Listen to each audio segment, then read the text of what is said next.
Hello बच्चों, question is column one and column to contain four entries. Each entries of column one are to be matched with some entries of column second. Each entry of column one may have the matching one with one or more than one entries of column second. तो column first है, ये column second है।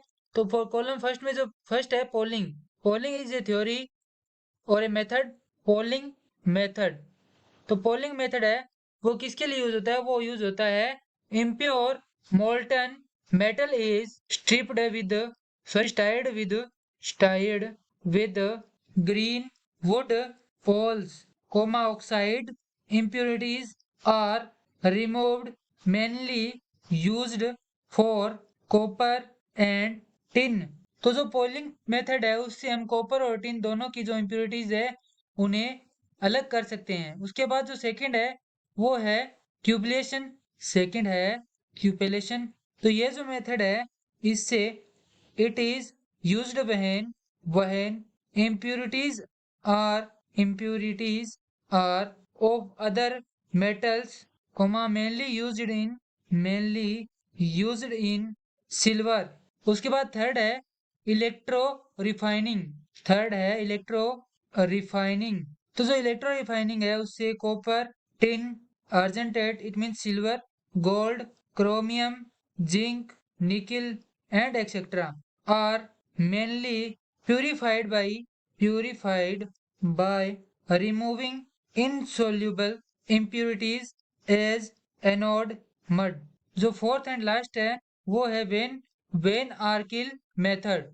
Van Arkel method. In this method, metals like titanium, zirconium, thorium and uranium are are purified. तो यहाँ पे जो polling है वो किससे कनेक्टेड है? वो कनेक्टेड है silver, sorry copper and tin से। तो ये हो जाएगा क्यू कोमा एस, यानी इन दोनों से कनेक्टेड है कॉलम टू से।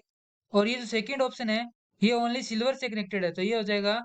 और थर्ड है ये कॉपर से भी कनेक्टेड है, टिन से भी कनेक्टेड है, सिल्वर से भी कनेक्टेड है, तो इसके लिए आएगा क्यू आर एंड एस। और जो लास्ट है वो कनेक्टेड है टाइटेनियम से, यानी कि पी से। तो इसका जो मैच है वो हो जाएगा A2Q एंड A2S। उसके बाद है B2R ओनली R। उसके बाद है C, तो C2Q C2Q C2R and C2S। और जो लास्ट है यानी D, तो D का जो मैच है वो होगा D2P ओनली, यानी D2P ओनली। तो इसका जो मैच है वो कॉलम वन से कॉलम टू वो इस प्रकार होगा। I hope you better understand. Thank you.